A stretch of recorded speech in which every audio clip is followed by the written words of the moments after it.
Mad Rabbit, India's finest audio wearable brand, starting at 999. Noise and Grinds, Sasta Production presents Rock on Harris live in concert Coimbatore. Book your tickets on District app or scan the QR code below. யூஸ்வலாக அஜித் அவர்களோட டெம்ப்ளேட்ல இல்லாத மாதிரி ஒரு கலர்ஃபுல்லான ஒரு teaser வந்துச்சு. உங்களுடைய கருத்துக்கள் சார் அந்த டீசர் பற்றி?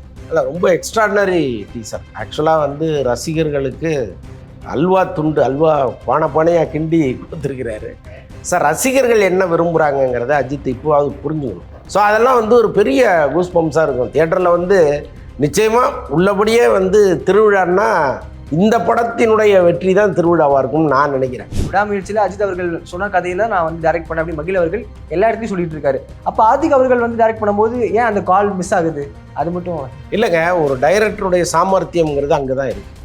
நீங்கள் ஒரு படத்தை அந்த ஹீரோவுக்கு புரிய வச்சு, சார் இப்படி பண்ணால் தான் உங்கள் ரசிகர்கள் அதை விரும்புவாங்க, இந்த படம் வெற்றி படமாக மாறும். பாதி படம் பண்ணும் பொழுதாவது கொஞ்சம் சுதாரிச்சுக்கிட்டு, இல்லைங்க இப்படிலாம் பண்ணோம்னா அது கஷ்டம் அப்படின்னு சொல்லி ஏதாவது ஒன்று அவரை கன்வின்ஸ் பண்ணி பாதி படத்துலேருந்தாவது அந்த பில்டப் அவங்க கொடுத்துருக்கலாம். அர்ஜுன் தாஸ் அவங்களுடைய போர்ஷன் நல்லா இருக்கு அப்படின்ற மாதிரி சொல்கிறாங்க.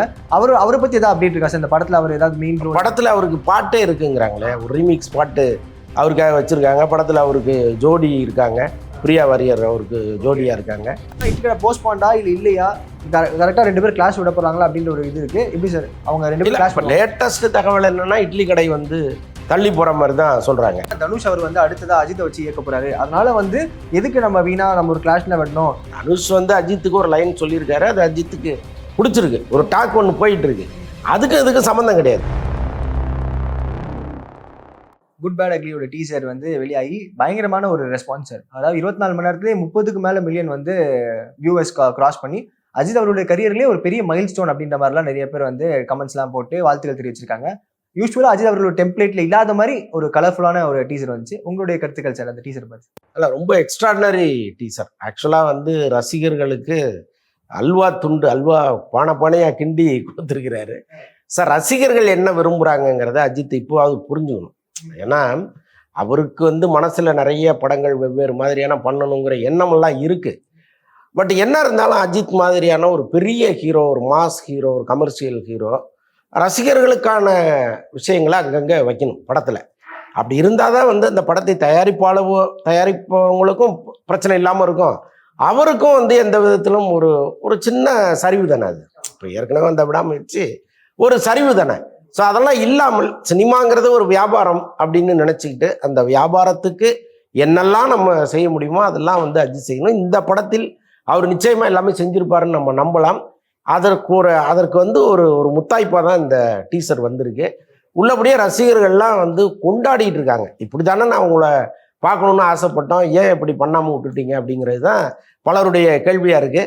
சரியாக புரிஞ்சுக்கிட்டு ஒரு படத்தை ஆதிக் ரவிச்சந்திரன் உருவாக்கியிருக்காருன்னு தான் நான் நினைக்கிறேன். ஓகே, அண்ட் ஃபேன்ஸ் வந்து நீங்கள் சொல்கிற மாதிரி கிரேஸாக தான் சார் போயிடாங்க. ஏன்னா அப்படின்னா இந்த டீசரை பார்த்துட்டு நாங்கள் எல்லாம் காசு போட்டு ஆதிக் அவர்களுக்கு ஒரு மோதிரம் வாங்கியிருக்கோம், அதை போய் நாங்கள் கொடுக்க போகிறோம் அப்படின்ற அளவுக்குலாம் போயிட்டாங்க. அந்த அளவுக்கு அன்பு பொழிகிறாங்க. விடாமுயற்சியில் அஜித் அவர்கள் சொன்ன கதையில் நான் வந்து டைரக்ட் பண்ண அப்படி மகிழ் அவர்கள் எல்லா இடத்தையும் சொல்லிட்டு இருக்காரு. அப்போ ஆதிக் அவர்கள் வந்து டைரக்ட் பண்ணும்போது ஏன் அந்த கால் மிஸ் ஆகுது? அது மட்டும் இல்லைங்க, ஒரு டைரக்டருடைய சாமர்த்தியம்ங்கிறது அங்கே தான் இருக்குது. நீங்கள் ஒரு படத்தை அந்த ஹீரோவுக்கு புரிய வச்சு, சார் இப்படி பண்ணால் தான் உங்கள் ரசிகர்கள் அதை விரும்புவாங்க, இந்த படம் வெற்றி படமாக மாறும் அப்படிங்கிறதெல்லாம் ஹீரோவுக்கு சொல்லணும். இப்போ அவங்க வந்து ஒரு கதையை அப்படியே பார்ப்பாங்க, இந்த கதையில் நமக்கு என்ன புதுசாக இருக்குது, ஏன்னா அவங்க ஏற்கனவே பண்ண கதைகளோடலாம் ஒப்பிட்டு நாம் என்ன புதுசாக பண்ணியிருக்கோம், அப்போ இந்த மாதிரி இருந்தால் நல்லா இருக்குமேன்னு ஒவ்வொரு ஹீரோவும் சஜஷன் சொல்கிறதுங்கிறது ரொம்ப இயல்பானது. அப்போ நீங்கள் அந்த ஹீரோவை கன்வின்ஸ் பண்ணுகிற அளவுக்கு உங்களுக்குள்ள ஒரு வேகம் இருக்கணும். மகிழ் திருமணிகிட்ட அது இருந்ததுன்னா இல்லை. அவர் வந்து அஜித் படம் நமக்கு கிடைச்சதே பெரிய விஷயம், இதை நம்ம மிஸ் பண்ணக்கூடாது. ஒருவேளை அஜித் சார்கிட்ட போய் நம்ம வந்து சார் இது பண்ண வேணாம் அப்படின்லாம் சொன்னோம்னா நீங்களே வேணாம்னு நம்மளை ஒதுக்கி வச்சுட்டா என்ன பண்ணுறது அப்படிங்கிற ஒரு பயத்தின் காரணமாக அவர் சொன்னதுக்கெல்லாம் அவர் தலையெடுக்காரு. பட் ஆதிக்கை பொறுத்தளவுக்கு அப்படி இல்லை. அவர் வந்து தயாரிப்பு நிறுவனத்திட்ட ஒரு அருமையான கதையை சொல்லி, சார் இப்படி பண்ணாதான் இந்த படம் ஹிட் ஆகுங்கிறத அங்கே முதல்ல கன்வின்ஸ் பண்ணி, தயாரிப்பாளரோட இங்கே வந்து அஜித்திட்ட கதை சொல்லி, சார் இப்படி பண்ணாதான் உங்கள் ஃபேன்ஸ் ரசிப்பாங்கன்னு இவரை கன்வின்ஸ் பண்ணி, ஸோ அது ஒரு பெரிய ப்ராசஸ். அதை வந்து ஆதிக் ரவிச்சந்திரன் ரொம்ப அழகாக பண்ணியிருக்காரு. இதுதான் ஒரு டைரக்டரின் சாமர்த்தியம்னே நான் சொல்லுவேன். நீங்கள் படம் பண்ணுறது அப்புறம், மக்கள்கிட்ட கொண்டு வர்றதுங்கிறதெல்லாம் அப்புறம், முதல்ல நீங்கள் அந்த ஹீரோவை உங்களுக்கு பிடித்த கதையில் ஒரு முக்கியமான கமர்ஷியல் கதையில் நடிக்க வைக்கிறதுங்கிறது ஒரு பெரிய டாஸ்க். அதை வந்து ரொம்ப அழகாக ஆதிக் பண்ணிட்டார். இது வந்து எப்படி சார் படத்துல கூஸ் பம்ப் தான் பரவாயில்ல, கூஸ் பம்பே படமா இருக்குன்னு சொல்லி கமெண்ட் பண்ண ஆரம்பிச்சாங்க. இது வாண்டடா வச்சதா சார்? இப்ப வந்து ஐப் மூமெண்ட் எல்லா இடத்துலயும் வச்சிடலாம், திணிச்சிடலாம் அப்படின்ற மாதிரி பண்ணதா இது? உள்ளபடியே எனக்கு என்னன்னா, விடாமுயற்சிக்கு அப்புறம் அவர் அப்படி ஒரு முடிவு எடுத்திருந்தாருன்னா, அடடா விடாமுயற்சி இப்படி தோல்வி ஆயிடுச்சு, நம்ம வேற ரூட் எடுப்போம்னு ஒரு முடிவு எடுத்ததா நம்ம நினைக்கலாம். பட் அப்படி இல்லை, 2 படமுமே பேரலாக எடுக்கப்பட்ட படம். அப்படி இருக்கும் பொழுது ஏதோ ஒரு இன்ட்யூஷன் ஒன்று அவருக்கு இருந்திருக்கணும். அதனால தான் அவ்வளோ ஃப்ரீயாக அவரை செயல்பட விட்டுருக்காரு ஆதிக் ரவிச்சந்திரனை. அவர் சொல்கிறதெல்லாம் கேட்டுக்கிட்டு நடித்த மாதிரி தான் நமக்கு தெரியுது. அதே மாதிரி வந்து நீங்கள் சொன்ன மாதிரி இந்த பழைய படங்களில் உள்ள சில டயலாகெல்லாம் தூக்கி இதில் போடும்போது ரசிகர்கள் ஆட்டோமேட்டிக்காகவே இந்த பழைய படத்தில் போய் கனெக்ட் ஆகி இதில் வருவாங்க. ஸோ அதெல்லாம் வந்து ஒரு பெரிய கூஸ் பம்ப்ஸாக இருக்கும். தியேட்டரில் வந்து நிச்சயமாக உள்ளபடியே வந்து திருவிழான்னா இந்த படத்தினுடைய வெற்றி தான் திருவிழாவாக இருக்கும்னு நான் நினைக்கிறேன். ஒரு சீனையும் கொண்டாடி மகிழ்வதற்கான படமாக இது வரப்போகுது. ஆரம்பத்துலேருந்து நம்ம அதை வந்து நம்மளால் யூகிக்க முடிஞ்சு, அப்புறம் நம்ம விசாரிக்கும் பொழுது அப்படி தான் சொல்லிட்டு இருந்தாங்க. இல்லைங்க இது வந்து விடாமுயற்சி மாதிரி இருக்காது, இது வேறு மாதிரி படமாக இருக்கும் அப்படின்னு அவங்க தொடர்ந்து சொல்லிகிட்டே இருந்தாங்க. அதைத்தான் நம்ம பல இடங்களில் பதிவு பண்ணிக்கிட்டே இருந்தோம். இந்த டீசர் வந்து அது மேலும் உறுதிப்படுத்திடுச்சு. ஓகே. அண்ட் முந்தைய படம் விடாமுயற்சி வந்து பெரிதளவில் பாக்ஸ் ஆஃபீஸில் கலெக்ட் பண்ணல. ஸோ இந்த படம் வந்து அதிக அளவு எதிர்பார்ப்பு இருக்கு, நல்லா கலெக்ட் பண்ணும் அப்படின்ற மாதிரி சொல்றாங்க சார். விடாமுயற்சி எவ்வளவு லாஸ் ஆச்சு? இல்லைன்னா குட் பேட் அக்லி அதுக்கு தாண்டி ஒரு 500 600 கோடியோ போகிற அளவுக்கு ஸ்டஃப் இருக்குமா சார்? இல்லை, இப்போ வலைபேச்சில் பிஸ்மி பாக்ஸ் ஆஃபீஸ் ரிப்போர்ட் போட்டிருக்காரு, ரொம்ப டீட்டெயிலாக போட்டிருக்காரு. ஓவராலாக எங்கெல்லாம் எவ்வளோ கலெக்ட் பண்ணிச்சு அப்படிங்கிறத டோட்டலாகவே போட்டு ஃபைனலாக வந்து ஒரு 120 கோடி ரூபா லைக்காவுக்கு லாஸுங்கிறத அதில் சொல்லியிருக்காரு. உள்ளபடியே பெரிய வருத்தத்துக்குரிய விஷயந்தான். ஒரு நிறுவனம் வந்து ரொம்ப வளமாக இருக்குது, வர்ற நேரத்தில் இப்போ ஒரு 1000 கோடியோட வர்றாங்க, அந்த நேரத்தில் ஒரு 120 கோடி போகிறதுங்கிறது ஒரு பெரிய விஷயம் கிடையாது. பட் ஆல்மோஸ்ட் அவங்க செட்பேக்கில் இருக்கிற ஒரு சூழலில் இந்த 120 கோடிங்கிறது அவங்களுக்கு பெரிய சுமையாக இருக்கும். உள்ளபடியாக அவங்களுக்கு இன்றைக்கி அது 1200 கோடி ரூபா லாஸ் ஆன அளவுக்கு ஒரு சுமையாக இருக்கும் அது. ஸோ அப்படி ஒரு சூழலை வந்து எல்லாரும் சேர்ந்து கிரியேட் பண்ணி விட்டாங்க. அதை தவிர்த்துருக்கலாம். இப்போ பாதி படம் பண்ணும் பொழுதாவது கொஞ்சம் சுதாரிச்சுக்கிட்டு, இல்லைங்க இப்படிலாம் பண்ணோம்னா அது கஷ்டம் அப்படின்னு சொல்லி ஏதாவது ஒன்று அவரை கன்வின்ஸ் பண்ணி பாதி படத்துலேருந்தாவது அந்த பில்டப்பை அவங்க கொடுத்துருக்கலாம். அவ்வளோ விஷயங்கள் அதுக்குள்ளே இருக்கு. இப்போ அந்த படம் வந்து அது அப்படியே திருப்பி அடிக்கணுங்கிற அவசியம் கிடையாது. அதை வந்து ஒரு நாட்டாக எடுத்துக்கிட்டு நீங்கள் இவருக்கு ஏற்ற மாதிரி பல விஷயங்கள் உள்ளே பண்ணியிருக்கலாம். அப்போ ஏன் அதை அப்படியே காப்பி அடிக்கணுங்கிறது தான் நமக்கு புரியல. பட்டு இந்த சர்க்கிள்லேருந்து அவங்க மீண்டு வர்றது ரொம்ப கஷ்டம்தான். இப்போ 120 கோடிங்கிறது அவங்களுக்கு இன்றைக்கி ஒரு மிகப்பெரிய தொகையாக இருக்கும். பட் இந்த படத்தினுடைய பிஸ்னஸ்லையும் இது வந்து ஒரு தாக்கத்தை ஏற்படுத்தும். முந்தைய படம் சரியாக போகலை அப்படிங்கும் பொழுது அதனுடைய தாக்கம் நிச்சயமாக அதில் இருக்கும். ஆனாலும் ரொம்ப சிரமப்பட்டு ரிலீஸ் பண்ணிட்டாங்கன்னா நிச்சயமாக இதற்கான அறுவடைங்கிறதே தனியாக தான் இருக்கும். ஓகே. மேலும் இந்த படத்துல வந்து நிறைய பேர் இருக்காங்க சார் கேஸ்ட். அதுல வந்து அர்ஜுன் தாஸ் அவங்களுடைய போர்ஷன் நல்லா இருக்கு அப்படின்ற மாதிரி சொல்றாங்க. அவரை பத்தி ஏதாவது அப்டேட் இருக்கா சார்? இந்த படத்துல அவர் ஏதாவது மெயின் ரோல்? படத்துல அவருக்கு பாட்டே இருக்குங்கிறாங்களே, ஒரு ரீமிக்ஸ் பாட்டு அவருக்காக வச்சிருக்காங்க. படத்துல அவருக்கு ஜோடி இருக்காங்க, பிரியா வாரியர் அவருக்கு ஜோடியா இருக்காங்க. ஸோ எப்பவுமே வில்லனையும் கொஞ்சம் நீங்க ஸ்ட்ராங்கா காமிச்சாதான் ஹீரோங்கிறதே எடுபடும். ஸோ அப்படி இருக்கும்பொழுது அதையும் ரொம்ப கரெக்டா பிளேஸ் பண்ணியிருக்காரு ஆதிக் ரவிச்சந்திரன் சொல்றாங்க. Good bad ugly versus Idli Kadai அப்படின்ற ஒரு ஹேஷ்டாக் வந்து ஸ்ப்ரெட் ஆகிட்டே இருந்துச்சு. அதாவது 2 படமும் ஒரே நாள் ரிலீஸ் ஆக போகுது அப்படின்னா ஃபேன்ஸ் வந்து டீசர் பார்த்ததுக்கு அப்புறம் இட்லி கடை நொறுக்கிட்டோம் அப்படின்ற மாதிரிலாம் நிறைய கமெண்ட் போட ஆரம்பிச்சிட்டாங்க. அண்ட் இப்போ என்ன டாக்ஸ் வருதா, இட்லி கடை போஸ்ட்பாண்டா இல்லையா, கரெக்டாக 2 பேர் கிளாஸ் விட போறாங்களா அப்படின்ற ஒரு இது இருக்கு. எப்படி சார் அவங்க 2 பேரும் கிளாஸ்? லேட்டஸ்ட் தகவல் என்னன்னா இட்லி கடை வந்து தள்ளி போற மாதிரி தான் சொல்றாங்க. ஆக்சுவலாக டிஸ்ட்ரிபியூட்டர்ஸே அதை வந்து அனுமதிக்க மாட்டாங்க. சார் 2 பெரிய படம் வரும்போது ஒரு படம் நீங்கள் தள்ளி வர்றது தான் சரியாக இருக்குங்கிறது எப்போவுமே அவங்க அட்வைஸ் பண்ணுவாங்க. இந்த முறை வந்து இட்லி கடைக்கே ஏதோ வேற ஒரு இஷ்யூ ஒன்று இருக்குங்கிறாங்க. ஸோ அதனால அது கொஞ்சம் தள்ளி போகுது. குட் பேட் அக்லி சொன்ன டேட்டில் வந்துடுது. Okay. And good bad ugly அந்த ஒரு எப்படி சொல்றது டீசர் வந்ததுக்கப்புறம் தான் இந்த முடிவா இல்லை அதுக்கு முன்னாடி எடுக்கப்பட்டதா சார்? இல்லை அது ஏற்கனவே ஆக்சுவலாக வந்து படத்துக்கு பிரச்சனை இருக்குங்க. அதனால தான் அவங்க வந்து வெளியில் அப்படி சொல்லிக்கிட்டு இருந்தா கூட உள்ளே வந்து ஒரு பெரிய டிஸ்கஷன் போயிட்டு இருந்தது, தள்ளி போடுறதா என்ன பண்ணலாங்கிற மாதிரி போயிட்டு இருந்துச்சு. பட் அவங்க அந்த பிரச்சனையெல்லாம் சால்வ் பண்ணிட்டாங்க. எப்போவுமே இந்த கடைசி நேரத்தில் இங்கேருந்து ஒரு சிக்கல் வரும், இங்கேருந்து ஒன்று வரும், இந்த மாதிரி நிறையா வந்தது தான். ஸோ அப்படி வரும்பொழுது வந்த தகவல்கள் தான் அப்போ வெளியில் கசிஞ்சது, இந்த படம் தள்ளி போகுங்கிற மாதிரி. பட்டு இப்போ ஃபைனலாக அந்த பிரச்சனைகள் எல்லாமே சால்வ் பண்ணிட்டு ஷூராக வராங்க. பட் அவங்களுக்கு தெரியும்ல, படத்தை வெளியிடுகிறவரும் சரி தயாரிக்கிறவரும் சரி படம் வளர வளர கொஞ்சம் பார்த்துட்டே இருப்பாங்கல்ல. ஸோ இப்போ அவங்களுக்கு ஒரு கால்குலேஷன் இருக்கும்ல, எவ்வளவு படங்கள் வந்தாலும் நம்ம படம் நிற்குங்கிற ஒரு கால்குலேஷன் இருக்கும்ல. ஸோ அதன் அடிப்படையில் வர்றது தான். ஓகே, தனுஷ் இது இன்னொரு சில பேர் சொன்னாங்க, தனுஷ் அவர் வந்து அடுத்ததா அஜித்தை வச்சு இயக்க போறாரு, அதனால வந்து எதுக்கு நம்ம வீணா நம்ம ஒரு கிளாஷ்ல வெட்டணும், அடுத்த படம் சுமூகமா போறதுக்காக நம்ம இப்பயே நம்ம வந்து ஒரு நல்ல ரேப்போல இருக்கலாம்னு சொல்லிட்டு தான் போஸ்ட்போன் பண்ணதா ஒரு டாக்ஸ் வருது சார், அது உண்மையா சார்? இல்லை தனுஷ் வந்து அஜித்துக்கு ஒரு லைன் சொல்லியிருக்காரு, அது அஜித்துக்கு பிடிச்சிருக்கு, ஒரு டாக் ஒன்று போயிட்டு இருக்கு, அதுக்கு சம்மந்தம் கிடையாது. இட்லி கடையினுடைய இஷ்யூங்கிறது வேற. ஸோ அதனால அவங்க கொஞ்சம் தள்ளி வராங்களே தவிர அதுவும் வந்து ஒரே காரணம் கிடையாது. அது வந்து நம்ம என்ன புரிஞ்சுக்கணும். பட் இந்த தனுஷ் அஜித் காம்பினேஷனுங்கிறது ஒருவேளை அமைஞ்சதுன்னா அது வந்து பெரிய வைரல் ஆகும், அதுல ஒன்றும் சந்தேகம் இல்லை. ஓகே, இன்னொன்னு சொன்னாங்க வாட் நெக்ஸ்ட், அதாவது அஜித் அவருடைய கரியர்ல வந்து நிறைய டேரக்டர்ஸோட பேர்கள்ல அடிபட்டுட்டே இருக்கு, விஷ்ணுவர்தனா இருக்கட்டும், நிறைய பேரோட சொல்லிட்டு இருக்காங்க சார். அப்ப அடுத்ததா வந்து யார் கூட இணைய போறாரு அப்படின்ற ஒரு கேள்வி இருக்கு சார். நீங்க பார்த்த வரைக்கும் யார் கூட இணைய? இப்ப லேட்டஸ்ட் தகவல் வந்து விஷ்ணுவர்தன் அப்படின்னு சொன்னாங்க. இன்றைய தகவல் என்ன அப்படின்னா, இந்த ஆஃப்டர் டீசர் வந்த பிறகு அஜித்துக்கு வந்து ஏன் மீண்டும் நம்ம ஆதிக்க ரவிச்சந்திரனோட இணையக்கூடாது, இமீடியட்டா ஒரு படம் ஏன் அவர் கொடுக்கக்கூடாது அப்படிங்கிற மாதிரிலாம் அவர் யோசிக்கிறாராம். ஸோ அது நடப்பதற்கு வாய்ப்பு இருக்கு. இதற்கிடையில தனுஷ் வேற அவரை அப்ரோச் பண்ணி சொன்னதுனால ஒருவேளை தனுஷோட டிராவல் பண்ணலாமாங்கிறதும் தெரியல. பட்டு அவருடைய லைன்ல ஏற்கனவே இருந்த சிறுத்தை சிவாவும் சரி, விஷ்ணுவர்தனும் சரி, கொஞ்சம் அப்படியே தள்ளி வச்சிருக்காரு. ஓகே, நிதிலன் அவர்களும் ஒரு லைன் சொன்னதா கேள்விப்பட்டோம் சார். அப்படி ஆமா, அவர் சொல்லி அதையும் வந்து அஜித் கன்சிடர் பண்ணியிருக்காரு, நீங்க டெவலப் பண்ணுங்கன்னு சொல்லியிருக்காங்க. பட் என்னவா இருந்தாலும் அவரு வந்து இப்ப குட் பேட் அக்லி ஒரு பெரிய ஹிட் ஆச்சுன்னு வச்சுங்களேன், உடனே டேட்டு கொடுத்துருவாரு, வாங்க அந்த காம்பினேஷன் பண்ணலாம் அப்படின்னு இறங்கிடுவாரு. ஓகே, அண்ட் இப்போ எல்லாருமே வந்து இப்போ அஜித் அவர்கள் எவ்வளவு ஆக்டிவா இருக்காரோ அந்த பக்கம் பார்த்தா விஜய் அவர்கள் வந்து அரசியல் பக்கமும் ரொம்ப ஆக்டிவா இருக்காரு. ஆனா படத்தோட அப்டேட் வந்து எந்த அப்டேட்டும் வரல சார். ஸோ எப்படி படப்படி போயிட்டு இருக்கா இல்ல போஸ்ட்போன் ஆச்சா, அதை பத்தி ஏதாவது அப்டேட் தெரியுமா? இல்ல, அவரு போர்ஷன் வந்து மார்ச்சோட முடிச்சு கொடுத்துறாரு. ஓகே, விஜய் வந்து ஒரு போர்ஷனை மார்ச்சோட முடிச்சு கொடுத்துட்றாரு. அதற்கப்புறம் ஏதாவது சின்ன சின்ன பேட்ச் ஒர்க் இருந்தால் அவங்க பண்ணிக்க போறாங்க. இப்போ ஏன் வந்து அப்டேட்ஸ் இப்போ கொடுக்கல அப்படின்னா, அந்த ரிலீஸ் நேரத்தில் தான் ஒன்று அவங்க பண்ணணும், அப்போ தான் அது சரியாக இருக்குங்கிறது அவங்களுடைய கணக்கு. எப்படி இருந்தாலும் அது 2026 பொங்கலுக்கு தான் இப்போ ஃபிக்ஸ் பண்ணி வச்சுருக்காங்க. அப்போ எலெக்ஷன் ஒரு பக்கம் அந்த பரபரப்பு ஸ்டார்ட் ஆயிரும். ஸோ எல்லாமே சேர்ந்து அந்த ரிலீஸ் வந்து அவர் எலெக்ஷனுக்கு கை கொடுக்குங்கிற மாதிரிலாம் ஒரு பிளானை போட்டிருக்காரு. ஸோ அதனால் அந்த படம் வந்து பொங்கலுக்கு வரும். அதை நெருங்கும் பொழுது அந்த படம் குறித்த தகவல்களை கொண்டு வந்துருவாங்க. ஓகே, ரீசெண்டா வந்து டிராகன் படம் பெரிய வெற்றியை கொடுத்தது. ஏஜிஎஸ் அவர்களை வந்துட்டு மறுபடியும் டபுள் சந்தோஷத்தில் ஆக்குனதே டிராகன் படம் தான். 100 கோடிக்கு மேல வசூல் அது பண்ணிருக்கு அப்படின்ற மாதிரி சொல்றாங்க. எப்படி சார் பிரதீப் ரங்கநாதன் ஒரு வளர்ச்சி, ஒரு டேரக்டரா, அப்புறம் 2 படம் ஹீரோவா நடிச்சு இப்போ அவருக்கூடயே வந்து நிறைய படங்கள் லைன் அப் இருக்க மாதிரி இருக்கு. அவருடைய வளர்ச்சியை பார்க்கும்போது எப்படி சார் இருக்கு? நிஜமா ரொம்ப பிரமிப்பா இருக்கு. அவருடைய கால்குலேஷன் வந்து ரொம்ப கரெக்டா இருக்கு. எப்பவுமே ஒரு வெற்றி வந்து தாறுமாறா வரும் பொழுது அடுத்து என்ன பண்றோம்ங்கிறதே அவங்களுக்கு புரியாது. ஒரு கண்ணு மண்ணு தெரியாம ஒரு வேலையை பண்ணுவாங்க. பட் இவர் இந்த பணம் வந்து அவரை எதுவுமே ஷேக் பண்ணவே இல்லை. ரொம்ப எளிய குடும்பத்திலேருந்து வந்தவர் தான். அவருக்கு பணம்ங்கிறது இத்தனை கோடிகள்லாம் புதுசு தான்.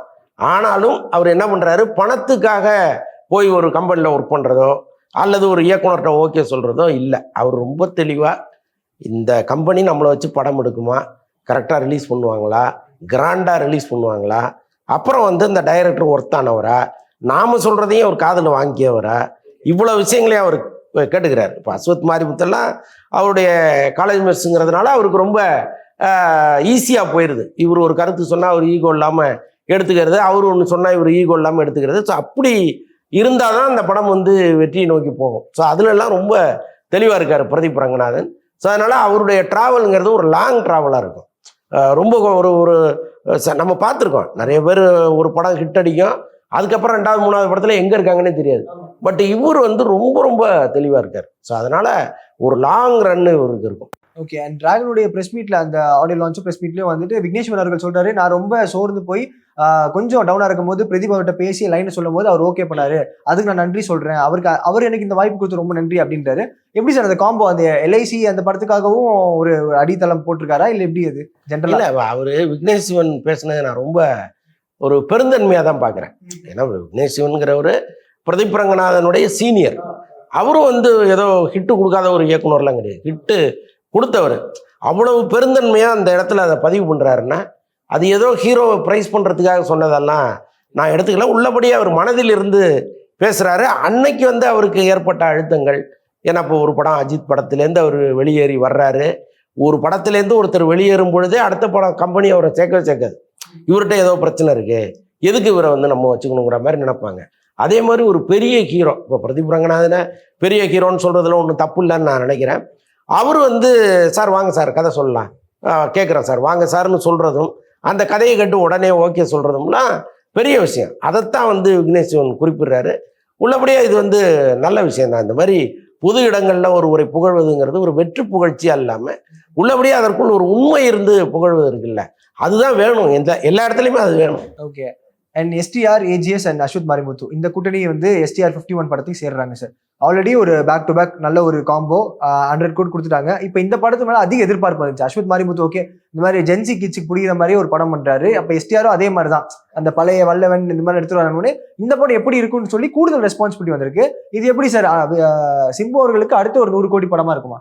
இல்லை, அதை நம்ம முன்னாடியே சொல்ல முடியாது. அந்த படம் எப்படி இருக்கு என்னங்கிறத பொறுத்து தான். இப்போ பிரதீப் ரங்கநாதன் எப்படி ஒரு பெரிய வெற்றியை ரொம்ப கேஷுவலாக வாங்கிட்டு போகிறாரோ அந்த மாதிரி அஸ்வத் மாரிமுத்தும் இருந்தாருன்னு வைங்களேன், அந்த வெற்றி சாத்தியம்.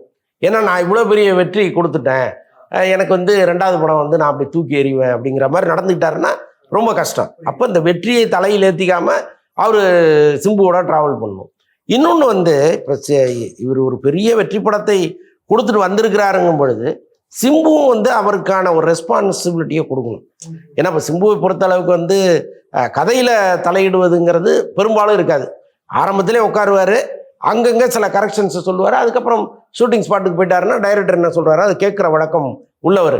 ஸோ அப்படி உள்ள சிம்பு வந்து அஸ்வத் மாரிமுத்தோட ட்ராவல் பண்ணும்போது நம்மளோட ரொம்ப ஜூனியர் தானே அந்த பசங்கள்லாம் அப்படின்னு நினச்சிக்கிட்டு ஒரு விஷயத்தை செஞ்சிடக்கூடாது. அப்போது படம் அவங்க உருவாக்குகிற விதம்ங்கிறதெல்லாம் தாண்டி அங்கே பர்சனலாக சில விஷயங்கள்லாம் இருக்குது. அந்த ஈகோ இதெல்லாம் தூக்கி போட்டுட்டு அவங்க 2 பேரும் ஒர்க் பண்ணாங்கன்னா நிச்சயமாக அது ஒரு வெற்றி படமாக மாறுவதற்கு நிறைய வாய்ப்புகள் இருக்குது.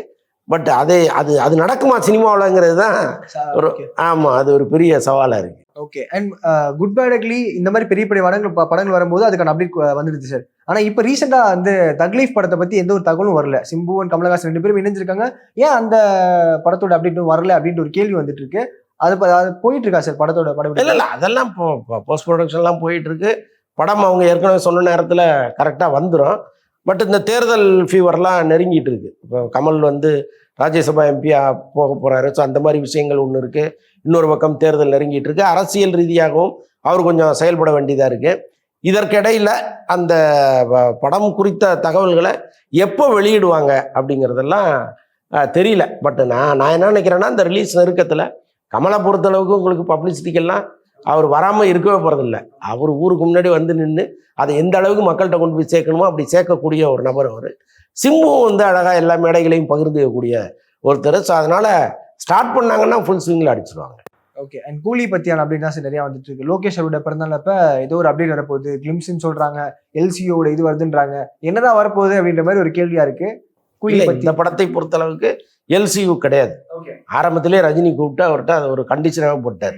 சார் இந்த எல்சியூங்கிறதெல்லாம் இதில் வேண்டாம், நீங்கள் கேஷுவலாக ஒரு படம் எடுங்க அப்படின்ட்டார். ஸோ அதனால் அந்த அறிவிப்பு வரத்துக்கு வாய்ப்பு இல்லை. பட் அவருடைய பிறந்த நாள் அன்னைக்கு ஏதாவது ஒன்று வெளியில் கட்டாயமாக வரும்.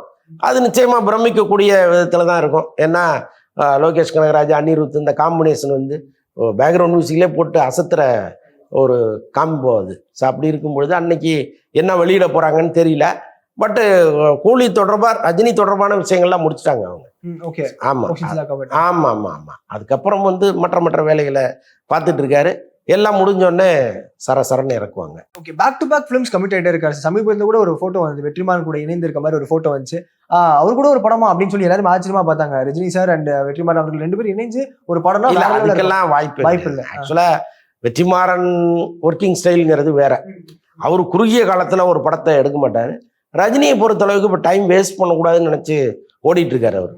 ஒரு காலத்தில் ரஜினி 2 வருஷத்துக்கு ஒரு படம்லாம் கொடுத்துட்டு இருந்தார். இன்னைக்கு 2 மாசத்துக்கு ஒரு படம் கொடுக்க முடியுமாங்கிற அளவுக்கு அவர் வேகமாக ஓடிக்கிட்டு இருக்காரு. ஸோ அவர் போய் வெற்றிமாறன்ட்ட லாக் ஆக மாட்டார். இன்னொன்று சித்தாந்த ரீதியாகவே வெற்றிமாறனுடைய சித்தாந்தம்ங்கிறது வேற, ரஜினியினுடைய சித்தாந்தம்ங்கிறது வேற. ஸோ இந்த மாதிரி கருத்து ஒற்றுமை இல்லாதவர்களோடு ட்ராவல் பண்ணும்போது கொஞ்சம் சிக்கலாகும். ஸோ அதெல்லாம் ரஜினி எப்போவுமே விரும்ப மாட்டார். சும்மா மரியாதை நிமித்தமான சந்திப்பாக இருக்கும், அதை தாண்டி ஒன்றும் இல்லை. ஓகே. அண்ட் சிவகார்த்திகேயன் அவர்கள் ஆல்ரெடி Tier 1 பொசிஷனுக்கு வந்துட்டார் சார். இப்போ அவருடைய அடுத்தடுத்த லைன் அப்ஸ் வந்துட்டு வேற லெவலுக்கு போயிட்டு இருக்கு. அடுத்து ஒரு பேன் இந்தியா ஸ்டாரா உருவாகிறது கூட ஒரு அடுத்தல போட்டுட்டு இருக்காரு. நிறைய பேரோட பேச்சுவார்த்தை நடைபெற்று இருக்கு அப்படின்ற மாதிரி கேள்வி வந்துட்டு இருக்கு. எப்படி சார் அவரு அடுத்தடுத்த லைன்? அவருடைய லைன் அப் எல்லாமே சிறப்பாக இருக்குங்க. ஆக்சுவலாக இப்போ அட்லியும் அவரும் சேர்ந்து பேசிட்டு இருக்காங்க. ஸோ இப்போ அட்லியோட ஒரு கமிட் ஆனாருன்னா நிச்சயமா நீங்க சொன்ன மாதிரி அது ஒரு பேன் இண்டியா ஸ்டாரா மாறுவதற்கெல்லாம் நிறைய வாய்ப்புகள் இருக்கு. ஏன்னா அட்லிக்கு பாலிவுட்ல ஒரு பெரிய பேர் இருக்கு. ஸோ அதெல்லாம் நடப்பதற்கு நிறைய வாய்ப்புகள் இருக்கு. அதான் சொல்றேனே, சிவகார்த்திகேயன் வந்து எப்படி ஒரு பிரதீப் ரங்கநாதன் நான் பார்த்து வியக்கிறோனோ அந்த அளவுக்கு சிவகார்த்திகேயனையும் பார்த்து நம்ம வியக்க வேண்டிய இடத்துல தான் அவர் இருக்காரு. ஏன்னா அவருடைய லைனப்பெல்லாம் ரொம்ப கரெக்டாக கால்குலேட்டிவாக ரொம்ப அழகாக ஃபிக்ஸ் பண்ணியிருக்காரு. இப்போ சுதா கொங்கரா, இப்போ பண்ணிக்கிட்டு இருக்கிற படம் முருகதாஸ், இதுக்கப்புறம் வந்து இவர் இப்போ அட்லிக்கிட்ட பேசிக்கிட்டு இருக்காரு. அதை தாண்டி வந்து ஹச்சுவனத்தோ ஏதோ ஒன்று பேசிகிட்டு இருக்காங்க. ஸோ இந்த மாதிரி வந்து அடுத்தடுத்து அவரு சூப்பராக போயிட்டு இருக்காரு. ஸோ அதனால் அவருடைய லைனப்புங்கிறது அவரை கீழே இறக்குற லைனப்பா இல்லை, எல்லாமே அப்பு தான், அப்படி இருக்காரு. இந்த ரூட் மேப் யார் சார் போடுறது? ஏதாவது கைட் பண்றாங்க, கைடிங் ஃபோர்ஸ் மாதிரி இருக்காங்களா, இல்லை இவரே வந்து இதுக்கப்புறம் இது அப்படின்ற மாதிரி? இல்லைங்க, அவரு ரொம்ப தெளிவான ஆளாக இருக்கார். சினிமாவில் வந்து எப்பவுமே அடிபடுறவங்க கற்றுக்கிட்டு வர்றது தான் ரொம்ப கரெக்டாக இருக்கும். இப்போ நீங்கள் அடிபடாமலே வந்தீங்கன்னா திடீர்னு எங்கேயாவது சரிக்கிட்டு விழுந்துருவீங்க. அவர் வளரும் போதே எல்லா துன்பங்களையும் துயரங்களையும் பார்த்துட்டு வந்துட்டார். அப்போ இன்னுமே எல்லாமே வந்து ஒரு பேனாவை தூக்கி அந்த பக்கம் வச்சா கூட அதில் என்ன நான் கஷ்ட நஷ்டங்கள்னு பார்த்து தான் வைப்பார். ஸோ அந்த அளவுக்கு வந்து எல்லாத்தையும் கவனமாக டீல் பண்ணுகிற அளவுக்கு இன்னைக்கு அவர் வளர்ந்துட்டார் அனுபவத்தின் காரணமாக. ஸோ அப்படி இருக்கும்போது அவருக்கு யாரும் கைட் பண்ண வேண்டிய அவசியம் இல்லை, அவரே தெளிவாக. ஆமாம் ஆமாம். இப்போ பிரதீப் ரங்கநாதன் கூட ஒரு மேடையில் சொன்னார், சார் எனக்கு அழுத்தம் கொடுக்குறவங்க யாருன்னு தெரியும், பிரச்சனை கொடுக்குறீங்க யாரும் தெரியும். அதே மாதிரி சிவகார்த்திக் முன்னாடி என்ன சொன்னார் அதே மாதிரி சொல்றாரு. ஆரம்பத்தில் அவருக்குமே இந்த பிரஷர் கொடுக்க ஆரம்பிச்சிட்டாங்க. எனக்கு தெரிந்து பிரதீப் ரங்கநாதனுக்கு அப்படி யாருமே அழுத்தம் கொடுத்ததா எனக்கு தெரியல. அவர் சும்மா பப்ளிசிட்டிக்காக அப்படி வேணா சொல்லியிருக்கலாம். பட் அப்படிலாம் யாருமே இங்கே அழுத்தம் கொடுக்கல. இன்னொன்று, அது வேணா உங்களுக்கு வந்து எனக்கு படம் பண்ணி கொடுங்கன்னு கொஞ்சம் வற்புறுத்தி கேட்டிருக்கலாம், சார் எனக்கு பண்ண மாட்டீங்களா நீங்கிறது. அதை வந்து அவர் அழுத்தமாக எடுத்துக்க கூடாது. அந்த குழந்தைக்கு கொடுக்குற செல்ல முத்தம் மாதிரி தான் அது. ரொம்ப அழுத்தமாக கொடுக்கும்போது சில நேரம் குழந்தை அழும். ஸோ அந்த மாதிரி ஒரு அழுத்தமாக இருக்கலாமே தவிர அவருடைய வளர்ச்சியை வந்து தடுத்து நிறுத்தணும்லாம் இங்கே யாருமே முயற்சி பண்ணல. ஓகே. பொதுவாக ஒரு படப்பிடிப்பில் வந்து ஒரு அடிபட்டுச்சுன்னா அவ்வளோதான், படம் இட்டு கோடம் பார்க்கறது சுற்றி பேசிட்டே இருப்பான்னு சொல்லுவாங்க. அது மாதிரி வந்து சர்தார் வந்து கார்த்தி அவர்களுக்கு ஒரு அடிபட்டது அப்படின்ற மாதிரி சொல்லி ஒரு 4 நாள் கேன்சல் பண்ணதா சொல்றாங்க சார். அது என்ன சார் ரொம்ப டஃப்பான சிச்சுவேஷன்? ஏதாச்சும் சீன் வந்து எடுக்கும் போது ஏதாவது அடிபட்டதா? இல்லை, படம் முழுக்க ஃபைட்டு நிறைய இருக்கு இந்த படம். Okay okay. அதனால வந்து இப்போ ஆக்ஷன் சீக்வன்ஸ் அதிகமாக இருக்கிற படங்கள்ல கட்டாயமாக ஹீரோவுக்கு ஏதாவது அடிபடும், இதெல்லாம் நம்ம பார்த்துட்டு இருக்கோம். பட் செய்தியாக வர்ற அளவுக்கு கொஞ்சம் பெரிய அடி தான் போல இருக்குது. ஏன்னா முனுக்குன்னு லேசாக அடிபட்டாலே அது ஒரு பெரிய விஷயமா வெளியில் சொல்லுவாங்க. பட் கார்த்தியை பொறுத்த அளவுக்கு சின்ன சின்ன விஷயங்களை பெரிய பரபரப்பெல்லாம் அவர் ஆக்க மாட்டார்.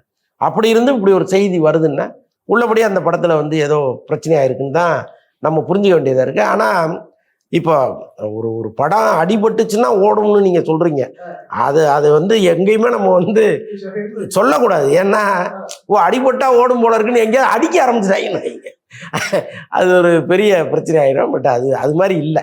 அது மாதிரி இல்லை. இல்லைன்னா மேபி சொல்லுவாங்களே சார், உள்ளுக்குள்ளேயே ஏதாவது ஒரு முரண்பாடுனால இப்படி ஒன்று சொல்லி டிஸ்ட்ராக்ட் பண்ணுறாங்களா அப்படின்னு. ஒருவேளை அவங்களை என்கரேஜ் பண்ணுறதுக்காக வேணா சொல்லலாம். இப்போ அடிபட்டு ஐயோ இப்படி ஆயிடுச்சேன்னு தவிச்சிட்டு இருக்கோம், சார் படம் ஹிட்டு சார், ரத்தம் வந்துருச்சு இல்லை படம் ஹிட்டு சார் அப்படின்னு சொல்லி வேணா ஆறுதல் படுத்துவாங்களே தவிர இப்போ இந்தியன் 2லாம் உயிர் பலியே ஏற்பட்டுச்சு. ஆமாம், அந்த படம் ஓடிச்சா என்ன? அதனால அதுக்கும் சம்பந்தம் கிடையாது. ஓகே. சுந்தர்சி அவர்கள் வந்து அரண்மனை பிரான்சைஸ் தொடர்ந்து எடுத்துட்டே இருக்காரு சார். அப்படியே வந்து வருஷத்துக்கு ஒன்று விடுவார் அரண்மனை 5, 6, 7. எப்படி சார் அந்த பிளாட் வந்து ஒன்ஸ் அது பிரான்சைஸ் ஹிட் ஆச்சுன்னா அது தொடரணும் அப்படின்றது வந்துட்டு கதைகள் எங்க இருந்து மாட்டுது, இல்ல ரேண்டமா இவர் வந்து ஓகே இல்லைங்க, அது தொடர்ச்சியே கிடையாது. இல்ல இப்ப அரண்மனை 1 எடுக்கிறாரு, அரண்மனை 1 தொடர்ச்சி கிடையாது. இல்ல அப்ப ஒரு தலைப்பு ஒன்று வச்சுக்கிறாங்க பிசினஸ்க்காக. அரண்மனைன்னு போட்டா மக்களும் உள்ள வருவாங்க, பிசினஸும் நல்லா நடந்துருங்கிறதுக்காக ஒன்று வச்சுக்கிறாங்க. ஆர்டிஸ்ட் வேற, கதை வேற. அப்போ எப்படி அரண்மனையின் தொடர்ச்சியாக அது இருக்கும்? அது சும்மா ஏமாத்துற வேலை. ஸோ அது வந்து அதை விட்டுருங்க. அப்புறம் மூக்குத்தி அம்மன் 2ல தான் ஒரு இப்போ ஃபுல் கான்சன்ட்ரேஷன் இருக்கு. அந்த படத்துக்கு விரைவில் ஒரு துவக்க விழா நடத்த போகிறாங்க. அது பயங்கர கிராண்டியராக இருக்க போகுதுலாம் சொல்லிட்டு இருக்காங்க. ஸோ அது வந்துச்சுன்னா அதுலேருந்து அந்த படத்தை முடிச்சுட்டு தான் மீண்டும் ஒரு அரண்மனைக்குள்ள வருவார். ஓகே. வடிவேலன் சுந்தர்சி அவர்கள் இணைஞ்சு அந்த படம் எடுத்தாச்சு. அந்த படம் ரிலீஸ் வந்து இந்த ஏப்ரல் மே மந்த்ல வரப்போகுது அப்படின்ற மாதிரி டாக்ஸ் இருக்கு சார். அகைன் இந்த கூட்டணி ஒரு வெற்றி கூட்டணி அமைய போகுது. வடிவேல் அவர்களும் இப்போ அப்பப்போ கொஞ்சம் அமைதியா இருந்து ஓகே நம்ம போலாம்னு சொல்லிட்டு அவர் ஒரு ட்ராக் மறுபடியும் பேக் டு நார்மல் மாதிரி இருக்காரு. அடுத்தது நிறைய படங்கள் சைன் பண்ணிருக்காரு சார் வடிவேல் அவர்கள். அதான் இப்போ கேங்ஸ்டர்னு ஒரு படம், அதுல வந்து ஒரு 4 கேரக்டரோ 5 கேரக்டரோ அவர் பண்றாரு. ஒரு 5 ஆமா அந்த மாதிரி வராரு. அது வந்து அவருடைய கம்பேக்காக இருக்கும்னு சொல்கிறாங்க. இந்த மாதிரி பல கம்பேக்குகளை நம்ம பார்த்துட்டோம். பட் இந்த படம் வந்து ஏதோ கொஞ்சம் நம்பிக்கையை கொடுக்குது. ஏன்னா டைரக்டர் சுந்தர்சி அவர் வந்து ஒரு ராவான காமெடியை பண்ணவே மாட்டார். அவர்கிட்ட நீங்கள் போயிட்டீங்கன்னா கரெக்டாக அந்த காமெடியை வாங்கிடுவார். ஸோ அதனால் இன்னொன்று வந்து வடிவேலு அவர் பண்ணுற படங்களில் அவருடைய ஆதிக்கம் கொஞ்சம் ஜாஸ்தியாக இருக்கும். டைரக்டர் அமைக்கிட்டு அவரே வந்து கேமராவுக்கு பின்னால் இன்னும் வேலையெல்லாம் பார்ப்பார். பட் சுந்தர் சீட்டை அது நடக்காது. ஸோ அப்போ அவுட்புட்டை கரெக்டாக வாங்கிடுவார். இந்த நல்ல நேரத்தில் வடிவேலு வந்து அரசியல் பேசாமல் இருக்கணும். அவர் என்ன காரணம்னு நமக்கு புரியல. அவருக்கு ஏதாவது அழுத்தம் இருக்கா அல்லது அவரே மனமும் வந்து பேசுகிறாரெல்லாம் நமக்கு தெரியல. ஆனால் வடிவேலுங்கிற ஒரு கலைஞனை அரசியலுக்கு அப்பாற்பட்டு பார்க்கணும்னு தான் மக்கள் நினைக்கிறாங்க. இப்போ திரும்ப நீங்கள் வர்ற சூழலில் எதுக்கு ஒரு அரசியல் உங்களுக்கு? அதை விட்டுட்டு அவர் ரொம்ப அழகாக தான் உண்டு தன் சினிமா உண்டுன்னு போயிட்டாருன்னா இன்னும் பல வருடங்கள் இங்கே நிற்கலாம். அது அவர் செய்யணும். பட் என்ன செய்ய போகிறாருன்னு தெரியல. ஓகே சார், சிறப்பு சார். நேரத்துக்கு ரொம்ப நன்றி. நிறைய விஷயம் ஷேர் பண்ணி தேங்க்யூ சார். நன்றி. Mad Rabbit, India's finest audio wearable brand, starting at 999. Noise and Grinds, Sasta Production presents Rock on Harris live in concert Coimbatore. Book your tickets on District app or scan the QR code below.